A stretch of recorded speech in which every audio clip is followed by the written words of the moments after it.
আমাৰ দৃঢ় সংকল্প হৈছে যে সদনত দাখিল হ'ল হিমন্ত বিশ্ব শৰ্মাৰ দ্বিতীয়টো কাৰ্যকালৰ প্ৰথমখন বাজেট।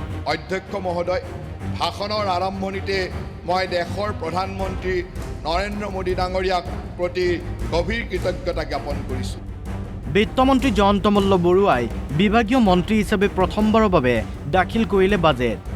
এই বাজেট 2047 চনৰ ভিতৰত সেই দৃষ্টিভংগীৰে বাস্তৱায়িত কৰাৰ দিশত এক নিৰ্ণায়ক পদক্ষেপ। আমাৰ এই সাহস আৰু শক্তি প্ৰদান কৰাৰ বাবে মাননীয় মুখ্যমন্ত্ৰী মহোদয়ক মই ধন্যবাদ জ্ঞাপন কৰিছোঁ। দিনৰ 11:30 বিত্তমন্ত্ৰীয়ে দাখিল কৰা এই পূৰ্ণাংগ বাজেটে সামৰি লয় অসমৰ প্ৰতিটো খণ্ড।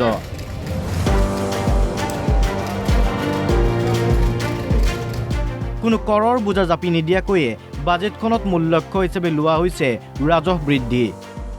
বিধায়কৰ উন্নয়ন পুঁজি 1,50,00,000 বৃদ্ধি। 2026-27 বৰ্ষত প্ৰতিজন বিধায়কৰ বাবে নিৰ্ধাৰণ কৰা হৈছে এই ধনৰাশি। শিলচৰত পূৰ্ণাংগ কাৰ্যক্ষম অসম সচিবালয়কে ধৰি বৰাক উপত্যকাত প্ৰশাসনিক আন্তঃগাঁথনি অধিক শক্তিশালী কৰাৰ পদক্ষেপ লোৱা হৈছে বাজেটত। শ্ৰীভূমিত স্থাপন হ'ব এইমছৰ উপগ্ৰহ কেন্দ্ৰ। শিলচৰত আধুনিক পৰম্পৰাগত চিৰিয়াখানা স্থাপনৰ লক্ষ্য। বিনিয়োগৰে ৰূপান্তৰকাৰী আন্তঃগাঁথনিমূলক প্ৰকল্পসমূহৰ কাম আগবাঢ়িছে। ইয়াৰ ভিতৰত 4,954 কোটি টকা ব্যয় সাপেক্ষে গুৱাহাটীৰ ৰিং ৰোড, 22,864 কোটি টকাৰ গ্ৰীণফিল্ড শিলচৰ হাইস্পীড কৰিডৰ, 6,957 কোটি টকাৰ কাজিৰঙা এলিভেটেড কৰিডৰ আৰু 18,662 কোটি টকা ব্যয় সাপেক্ষে গহপুৰ নুমলীগড় ব্ৰহ্মপুত্ৰ সুৰংগ আছে। শিলচৰ হাইস্পীড কৰিডৰে গুৱাহাটী আৰু শিলচৰৰ মাজৰ ভ্ৰমণ সময় প্ৰায় 8 ঘণ্টা 30 মিনিটৰ পৰা 5 ঘণ্টালৈ হ্ৰাস কৰিব।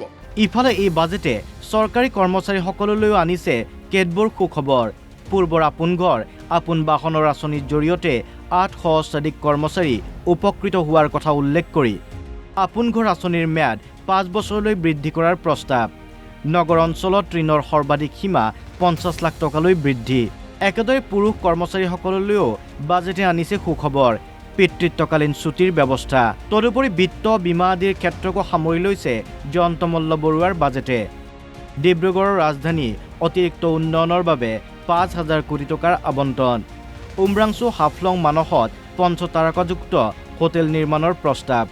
8-7 কিলোমিটাৰ দৈৰ্ঘ্যৰ লাংপুৰৰ পৰা উমৰাংচুলৈ নতুন ব্ৰডগেজ লাইনৰ বিতং প্ৰকল্প প্ৰতিবেদন ইতিমধ্যে 2026 চনৰ জুন মাহত ৰেলৱে বৰ্ডত দাখিল কৰা হৈছে।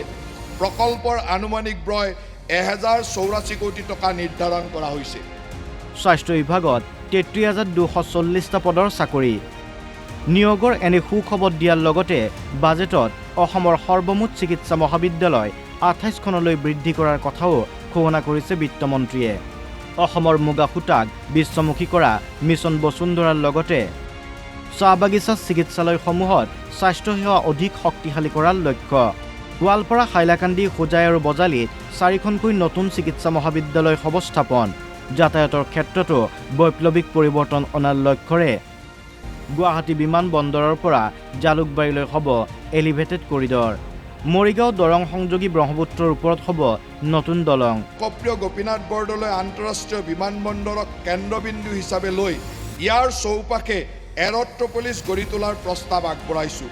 বিমানবন্দৰৰ ওচৰত ব্ৰহ্মপুত্ৰৰ ওপৰত নিৰ্মাণ নতুন দলংখনে এই নগৰ উন্নয়নক অধিক গতি প্ৰদান কৰিব। এই প্ৰকল্পটো অসম চৰকাৰৰ এক বিশেষ উদ্দেশ্যবাহী সংস্থা গুৱাহাটী উপগ্ৰহীয় চহৰ উন্নয়ন প্ৰাধিকৰণৰ জৰিয়তে ৰূপায়ণ কৰা হ'ব। ইয়াৰ ভিতৰত বাইহাটা চাৰিআলিৰ পৰা তেজপুৰৰ মিছন চাৰিআলিলৈ 4-লেনযুক্ত পথৰ প্ৰসংগও উল্লেখ আছে বাজেটত।